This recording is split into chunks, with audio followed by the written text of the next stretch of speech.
Sir तो सूर्यांश को भी तो करना था ये इंडियन इकोनॉमी। ओके, ठीक है। तो देखिए, अपन जो टॉपिक अभी देख रहे हैं वो इंडियन इकोनॉमी का टॉपिक है, और टॉपिक है आपका what are the important features of developed economies.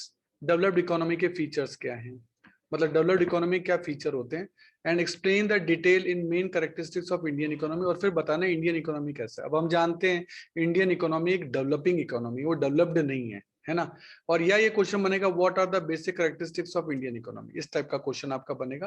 तो पहला क्वेश्चन ये, डेवलप्ड इकोनॉमी में क्या होता है। तो देखो, सबसे पहले डेवलप्ड इकोनॉमी में मैं एग्जांपल आपको दे दूं कुछ एक कंट्रीज के, जैसे अमेरिका है, यूके है, रशिया, फ्रांस, जर्मनी, जापान, ये सब एग्जांपल हैं डेवलप्ड इकोनॉमी के। तो अब जो भी चीज आप सोचो उन देश को ध्यान में रख के करनी है। तो सबसे पहला इंपॉर्टेंट उसका फीचर आता है, नंबर 1 है डोमिनेंस ऑफ इंडस्ट्रियल सेक्टर। ऐसे देशों में एग्रीकल्चर सेक्टर पीछे रहता है और जो मैन्युफैक्चरिंग सेक्टर है वो बहुत आगे रहता है, क्योंकि मैन्युफैक्चरिंग सेक्टर में सबसे बड़ी बात ये होती है कि इनकम बहुत ज्यादा है। एक छोटा सा प्रोडक्ट है उसका, एप्पल का एक छोटा सा प्रोडक्ट है, लेकिन इनकम बहुत ज्यादा है ना। हम यहाँ से बहुत सारा आयरन और भेजते हैं और वो जापान हमें ब्लेड बना के भेज देता है। हम एक ट्रक वो बना के भर के भेज रहे हैं आयरन और का, और वो हमें एक पैकेट ब्लेड का पकड़ा देता है, लो जिससे ये बना। तो सोचो कि वहाँ इंडस्ट्रियल सेक्टर कितना ज्यादा डेवलप्ड है, और हमारी बेसिकली इकोनॉमी एग्रीकल्चर पर है, इसलिए हम ज्यादा डेवलप नहीं है। तो डेवलप्ड इकोनॉमी का सबसे बड़ी बात होती है, आप अच्छा अमेरिका ले लें, यूके ले लें, फ्रांस ले लें, जर्मनी ले लें,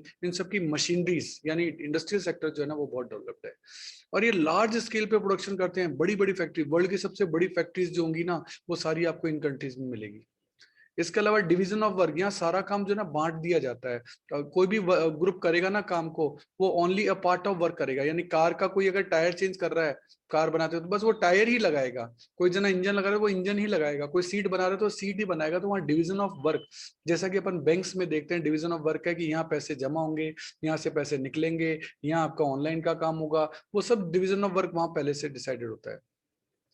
सुप्रीमेसी ऑफ कैपिटल, वहाँ कैपिटल जो है वो खूब है, वहाँ काम करने वाले जने कम है, इसलिए यहाँ से लोग इंडिया से जा रहे हैं, ऑल ओवर एशिया से लोग इन कंट्रीज में जा रहे हैं। क्यों? क्योंकि वहाँ कैपिटल ज्यादा है, पैसा कम है। तो सुप्रीमेसी ऑफ कैपिटल है वहाँ। नॉर्मली जो भी काम होता है कैपिटल इंटेंसिव इंडस्ट्रीज हैं, वो कैपिटल इंटेंसिव टेक्निक पे काम करते हैं। वहाँ विलेज एंड कॉटेज जो इंडस्ट्री, छोटी इंडस्ट्री, स्मॉल स्केल इंडस्ट्री है, उन पे बिल्कुल वर्क नहीं होता। उनका बेसिक पर्पस जो है वो प्रॉफिट मोटिव है, वो कोई सर्विस मोटिव के लिए काम नहीं कर रहे। प्राइवेट सेक्टर है, सब प्रॉफिट मोटिव पे काम कर रहे हैं, ज्यादा पैसा कमाएंगे, ज्यादा डेवलपमेंट करेंगे।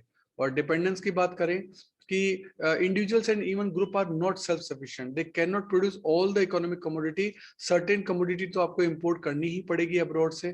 तो डेफिनेटली हमारा डेवलप्ड कंट्री के ऊपर डिपेंडेंस रहेगा ही रहेगा, हम उनके बगैर नहीं आगे बढ़ सकते। नेक्स्ट आपका आता है main characteristics of Indian economy. क्या कैरेक्टरिस्टिक्स है? देखो, इंडिया की जो इकोनॉमी है basically agrarian economy, agriculture backbone है यहाँ की। 60% of India population are below poverty line, ये भी हम जानते हैं।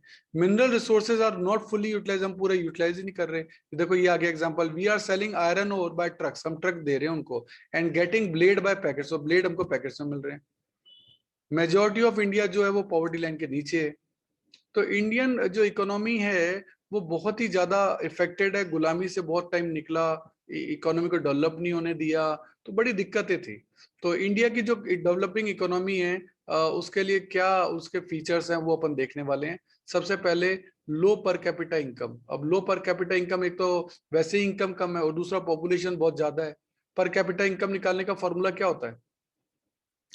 पर कैपिटा इनकम निकालने का फॉर्मूला है टोटल इनकम, जितनी भी आपकी जीडीपी है उसको पॉपुलेशन से डिवाइड करते हैं। अब पॉपुलेशन है हमारे यहाँ बहुत ज्यादा है, तो ऑब्वियस है वो पर पर्सन की इनकम अपने आप ही कम होती जाती है। तो ये बहुत बड़ा फीचर है कि हमारी जो पर कैपिटा इनकम है वो बहुत कम है। अगर अपन देखेंगे 2015-16 में इंडिया की इनकम थी 93 to 31 पर पर्सन की। तो मतलब हम पर पर्सन पर ईयर की है, सोचो एक साल में एक पर्सन इतनी इनकम कमाता है तो कहाँ से वो सरवाइव कर पाएगा, उसको कितने सारे खर्चे करने हैं। तो ये बड़ा दिक्कत है, अनइक्वलिटी है, पॉवर्टी है, ये सब चीजें बहुत अपने को अफेक्टेड करती है। दूसरा है हैवी पॉपुलेशन प्रेशर, वो उसी का एक तरह से सबऑर्डिनेट हो गया कि पर कैपिटा इनकम कम है और पॉपुलेशन प्रेशर बहुत ज्यादा है है ना। इंडिया की जो पॉपुलेशन है 102 करोड़ थी 2001 में, अब तो 135 प्लस है, और हम जो है वो सेकंड हाईएस्ट हैं, और जो फर्स्ट हाईएस्ट है वो चाइना जो है वो अभी भी चल रहा है, और इंडिया की पॉपुलेशन जो है वो बहुत तेजी से बढ़ रही है। तो इस कंडीशन में हमारा जो स्टैंडर्ड ऑफ लिविंग है हम उतना मेंटेन नहीं कर सकते, तो वो एक बड़ी दिक्कत रहती है। इसके अलावा प्री डोमिनेंस ऑफ एग्रीकल्चर, अच्छा एग्रीकल्चर यहाँ शुरू से ही डोमिनेंस कर रही है, जबकि एग्रीकल्चर से आप कभी पैसा नहीं कमा सकते, आप केवल सर्वाइव कर सकते हो, भूखे नहीं मरोगे ये बात है। बट जो डेवलपमेंट होता है ना वो इंडस्ट्री से होता है, सर्विस सेक्टर से होता है, जो इंडिया में इतना ज्यादा डेवलप नहीं है। ये एक सबसे बड़ी दिक्कत जो है वो इंडिया के साथ चलती है। नेक्स्ट पॉइंट अपन लेते हैं अनएम्प्लॉयमेंट, क्योंकि पॉवर्टी का सबसे बड़ा रीजन ही अनएम्प्लॉयमेंट है, और अनएम्प्लॉयमेंट होने के कारण देश की इनकम ज्यादा जनरेट हो नहीं पाती, लोग कमा ही नहीं रहे। तो इस कंडीशन में जो है पर कैपिटा इनकम कैसे बढ़ेगी, तो अनएम्प्लॉयमेंट बहुत बड़ा रीजन है। एजुकेशन का वो लेवल नहीं है जो होना चाहिए, इसीलिए अनस्किल्ड लेबर है, और अनस्किल्ड लेबर की जॉब लगेगी कैसे। और इंडिया में तो बेसिकली हिडन अनएम्प्लॉयमेंट और चलता है। एग्रीकल्चर के अंदर जो काम 4 जने कर सकते हैं उसी में 6 जने लगे हुए हैं, तो वास्तव में वो 2 जने प्रोडक्शन में कोई कंट्रीब्यूट नहीं कर रहे हैं, बट वो इन्वॉल्व है, तो इस कारण से वो हिडन अनएम्प्लॉयमेंट भी कहलाएगा। लो रेट ऑफ कैपिटल फॉर्मेशन, जो कैपिटल है वो यहाँ इतनी ज्यादा है नहीं, लोगों के पास सेविंग्स ही नहीं है। भाई सेविंग्स ही तो बैंक में जमा होगी, वो बैंक ही तो लोगों इंडस्ट्रीज को लोन देगा, और उसी से तो इंडस्ट्री को पैसा मिलेगा और वो आगे चलेंगी, तो कैपिटल फॉर्मेशन हो ही नहीं पाता। कैपिटल फॉर्मेशन क्यों नहीं हो पाता, क्यों लोगों की इतनी इनकम ही नहीं कि सेविंग हो, और जब सेविंग नहीं होगी तो कैपिटल फॉर्मेशन कैसे होगा।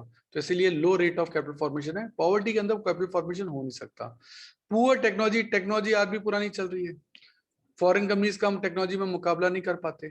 आज सोनी आ गया, एलजी आ गया, सैमसंग आ गया, तो हमारे जो मोबाइल कंपनीज है या हमारे जो टीवी इंडस्ट्रीज है या वो सब उनके मुकाबले ठहर ही नहीं सकती, क्योंकि हमारी टेक्नोलॉजी जो है वो इतनी पुरानी है, और ये इतनी ऑब्सोलीट है, इतनी बैकवर्ड है, और हम रिसर्च एंड डेवलपमेंट पे ज्यादा पैसा खर्च करते ही नहीं है, तो फिर हमारी पुअर टेक्नोलॉजी से तो हम आगे कैसे बढ़ेंगे। Backward institutional and social framework, अब ये क्या कहना चाहता है। बैकवर्ड अपन जो बात कर रहे हैं कि यहाँ के जो रिलीजियस इंस्टीट्यूशंस हैं उसमें कास्ट सिस्टम वगैरह चल रहा है, और आपका अदर जो चीजें हैं बहुत ज्यादा कस्टम्स हैं, सब चीजें जिसमें कि लोगों का अनप्रोडक्टिव खर्चा बहुत ज्यादा हो जाता है। अनप्रोडक्टिव खर्चे से उनके पास मनी कम हो जाती है, और मनी कम होने से फिर वही पॉवर्टी समस्या वहीं आ जाती है। तो जो रिचुअल्स हैं बहुत ज्यादा हैं, जिसके कारण खर्चे बहुत ज्यादा हो जाते हैं, अननेसेसरी खर्चे हो जाते हैं। देन है under utilisation of resources, resources तो बहुत है, जमीन में बहुत ज्यादा मिनरल्स है, लेकिन हम उनका पूरा यूज ही नहीं कर पा रहे। इवन यहाँ से आयरन और निकाल कर हम जापान भेजते हैं, और जापान हमें स्टील बनाकर बेचता है। तो अपन सोच सकते हैं कि जो यूटिलाइजेशन हम यहाँ कर सकते हैं वो हम पूरा कर ही नहीं पा रहे। और देन है प्राइस इंस्टेबिलिटी, प्राइस यहाँ फिक्स नहीं है, प्राइस लगातार कम ज्यादा सब होते रह रहे हैं, तो ये एक बड़ी प्रॉब्लम है, जिसके कारण से ज्यादा फ्लक्चुएशंस होने के कारण गरीबों का काफी पैसा उसमें खर्च हो जाता है, और इस कंडीशन में उनके पास पैसा बचता ही नहीं सर्वाइवेंस के लिए भी, तो कैपिटल फॉर्मेशन कहाँ से होगा। तो महंगाई भी एक बहुत बड़ा रीजन है, जिसके कारण कि लोगों की सेविंग्स जो है वो नहीं हो पाती है। तो क्वेश्चन नंबर 2 हम ले रहे हैं, explain some of the ways to improve the economy of India. अपन इंडियन इकोनॉमी के फीचर्स तो देख लिए, सर इंप्रूव कैसे किया जाए। अब इंप्रूव किया जाए तो सबसे पहले तो हमको एलपीजी पे कॉन्सेंट्रेट करना चाहिए। एलपीजी का मतलब आपको पता होगा, लिबरलाइजेशन, प्राइवेटाइजेशन एंड ग्लोबलाइजेशन, जिससे कि आप अपने बिजनेस को जो है इंटरनेशनल लेवल पे ले जा सको, काम को फैला सको, हर जने कंट्री के साथ आप काम कर सको, क्योंकि इंडिया पहले एक क्लोज्ड इकोनॉमी जैसे चल रहा था, जिससे कि काम नहीं हो सकता। इसके अलावा ब्यूरोक्रेसी जो है काम करने भी नहीं देती, इतने ज्यादा नियम कायदे बना देती है कि आप बड़े परेशान हो जाते हो। तो बेसिकली अगर आपको आगे चलना है तो सबको अपनी अपनी रिस्पॉन्सिबिलिटी, वो चाहे सोसाइटी हो, इंटेलेक्चुअल्स हो, बिजनेसमैन हो, ब्यूरोक्रेसी हो, पॉलिटिशियन हो, सबको अपना अपना काम करना पड़ेगा। उसके बगैर देखो इकोनॉमी का डेवलपमेंट हो नहीं सकता। इसके अलावा यहाँ का जो लीगल सिस्टम है, जो रेगुलेटरी सिस्टम है, वो भी ढंग से फंक्शन नहीं करता। अगर वो भी ढंग से फंक्शन करे और सब चीजों को ढंग से कंट्रोल करे, तो जो कानूनी पेचीदगी हैं वो बहुत ज्यादा हैं, कॉम्प्लिकेशंस बहुत ज्यादा हैं। अभी जैसे जीएसटी को इन्होंने इम्प्रूव किया है, धीरे धीरे वो इम्प्रूव हो रहा है, लेकिन कितना विरोध गवर्नमेंट को सहन करना पड़ा, मतलब गवर्नमेंट की इन्होंने बैंड बजा दी विरोध कर करके, लेकिन चलो अल्टीमेटली उन्होंने जीएसटी को ढंग से एप्लीकेबल कर दिया और उनका काम हो गया। एक्चुअली पहले इंडिया में जो टैक्स लगता था वो वैट लगता था, वैल्यू एडेड टैक्स, हर स्टेट का अलग टैक्स था। यानी राजस्थान में किसी और रेट से टैक्स लग रहा है मोबाइल के ऊपर, दिल्ली के अंदर अलग रेट से लग रहा है, यूपी में अलग रेट से लग रहा है, तो मोबाइल कंपनी उसको अकाउंटिंग करने में कितनी दिक्कत आती होगी। लेकिन अब सब जगह एक ही टैक्स रेट हो गया, तो डेफिनेटली फॉरेन की जो कंपनीज आती है उनको पता रहता है पूरे इंडिया में एक ही टैक्स रेट है, कहीं भी आप बेचोगे टैक्स रेट एक है, तो कॉम्प्लिकेशंस कम हो गई। पहले इंडिया में 17-18 टाइप के टैक्स थे, उन सबको मर्ज करके उन्होंने एक ही टैक्स बना दिया, जीएसटी। नहीं तो पहले एक एक बिजनेस पे 4-4 5-5 टैक्स लगते थे। वो बेचारा 5-5 वकीलों से मिलता था कि सेल टैक्स का वकील अलग है, इनकम टैक्स का वकील अलग है, और आपका कस्टम का अलग है, एक्साइज का अलग है। इतने सारे टैक्सेस होते थे कि हर जगह आदमी कैलकुलेट ही करता रहता था। एंटरटेनमेंट टैक्स अलग चल रहा है और दुनिया भर के टैक्स। अब उन्होंने सबको जोड़कर एक ही बना दिया, सर अब जीएसटी लगेगा।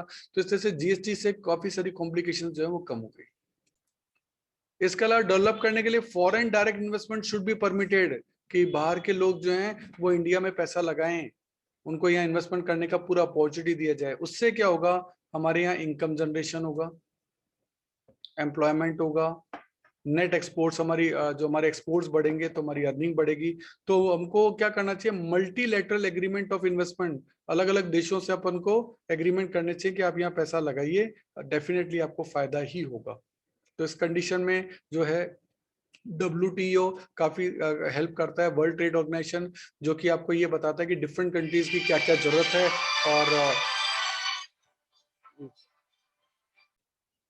तो WTO इसके लिए काफी चीजें अपन को बताता है कि हाँ भाई मिडिल ईस्ट की कंट्रीज को अनाज की जरूरत है, फला कंट्री को आयरन की जरूरत है। तो ये सब चीजों से आपका काफी डेवलपमेंट हो सकता है, आप अपने मार्केट को एक्सपेंड कर सकते हैं। इसके अलावा ग्लोबलाइजेशन से आप फाइनेंशियल मार्केट को अप्रोच कर सकते हो पूरे वर्ल्ड में, कि हाँ भाई कहाँ कहाँ क्या क्या चीजें कर सकते हैं, कहाँ एक्सेसिव चल रही है, शॉर्ट टर्म अपन को क्या चीजें लोन मिल सकते हैं, वो सब चीजें भी आपको जो है डिफरेंट जगहों से मिल सकती है। वर्ल्ड के जो कैपिटल मार्केट्स हैं वहां से आप पैसा, आजकल तो इंडियन कंपनी अपने शेयर्स जो हैं वो अमेरिका के जो यूएस मार्केट है उस तक में लिस्टेड करा रही हैं, तो डेफिनेटली इस चीज का जो है फायदा होता है। इसके अलावा it is not yet the right time for bringing about the total convertibility of Indian currency, since many of the necessary conditions for total convertibility of successful are not yet met। कि India की total currency जो convertible हो सके, अपन अभी भी limited ही होता है। अगर आप फॉरेन जा रहे हो तो आपको डॉलर वो अनलिमिटेड नहीं देंगे, वो आपको कहेंगे भैया हम तो आपको $1000 ही कन्वर्ट करके देंगे, $2000 ही कन्वर्ट करके देंगे, क्योंकि इंडिया में भी इतना डॉलर है ही नहीं कि सारा कन्वर्ट करके दे सकें। तो ये एक बहुत बड़ी प्रॉब्लम है, अगर गवर्नमेंट इसको ओवरकम कर सके तो बहुत अच्छा हो सकता है। इसके अलावा इंफ्रास्ट्रक्चर को डेवलप कर दे, लिटरेसी रेट को बढ़ा दे, हेल्थ का लेवल जो है वो अच्छा कर दे, जैसे स्वच्छ भारत अभियान है।